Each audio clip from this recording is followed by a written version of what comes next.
significa la X de un mapa pirata? Seguro que lo sabes. ¿Dónde está enterrado el tesoro?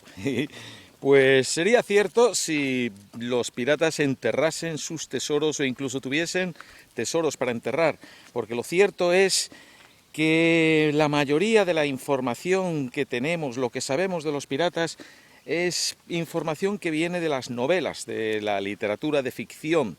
Prácticamente nada de lo que conocemos coincide con la realidad.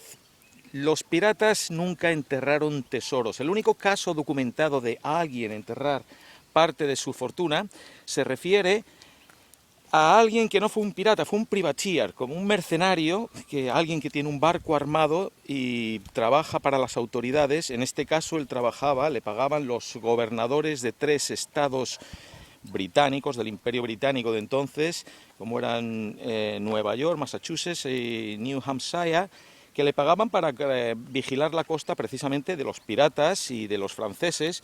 Lo único que el hombre este era tan cruel que al final le terminaron, hacía cosas como los tripulantes, su tripulación, pues le enseñaban el culo a los barcos de la Royal Navy en lugar de saludar y cosas así, y él era tan cruel que, ya digo, al final las propias autoridades decidieron llevarle a Londres y allí le juzgaron como pirata y le ahorcaron y le colgaron en una jaula de acero del río Támesis y allí dejaron su cuerpo durante 20 años. Bueno, este hombre había enterrado parte de su fortuna con el propósito de comprar testimonios en caso precisamente de que la apresaran y limpiar su nombre. Le salió el tiro por la culata porque a quien había informado de dónde había enterrado su fortuna la desenterró y fue utilizada como prueba contra él en el juicio.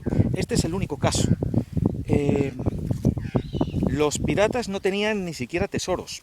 Bueno, esto, ¿de dónde viene exactamente el mapa pirata? Y lo de la cruz apareció por primera vez en La Isla del Tesoro, el libro de Stevenson. En ese mismo libro también apareció por primera vez lo de la maldición pirata y expresiones que usan los piratas. Mucho viene de ese libro. Hay otras cosas como por ejemplo lo de caminar. También viene de la literatura lo de caminar la tabla para no caerse al mar con los tiburones. Eso también, el único caso documentado de eso se dio en el siglo XIX, cuando los piratas ya eran historia. Ya digo, los piratas raramente tenían ningún tesoro. El botín de sus atracos, pues era lo que había en el barco que atracaban, que pues principalmente el botín consistía de comida, alcohol, armas, agua, objetos de valor que pudiera haber en el barco. A veces arrancaban los elementos decorativos. La tripulación y... se está levantando el viento. La tripulación... Pero Jesse, casi te piso.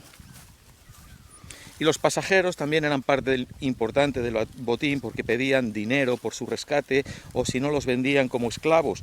En el siglo XVII los piratas argelinos capturaron y vendieron como esclavos más de 1 millón de europeos. A veces como botín se quedaban con el barco, lo vendían o lo cambiaban por el suyo si era mejor, pero muy rara vez los piratas tenían un galeón, como vemos en las películas. Los barcos piratas eran galeras con barcos de remo, porque los galeones funcionaban con las velas y con el viento, mientras que un barco de remo era mucho más efectivo como barco de combate porque puedes remar contra el viento y maniobrarlo rápidamente en cualquier dirección. O sea que los barcos piratas eran galeras. Más cosas de los piratas, por ejemplo, solo hay 2 casos históricamente documentados de privateers o estos mercenarios, ni siquiera piratas, que hayan tenido una pata de palo. No se sabe de ningún pirata con pata de palo. Igualmente no hay ninguna evidencia histórica de ningún pirata haber tenido nunca un loro. Lo que sabemos es el fruto de la imaginación de nuestros escritores.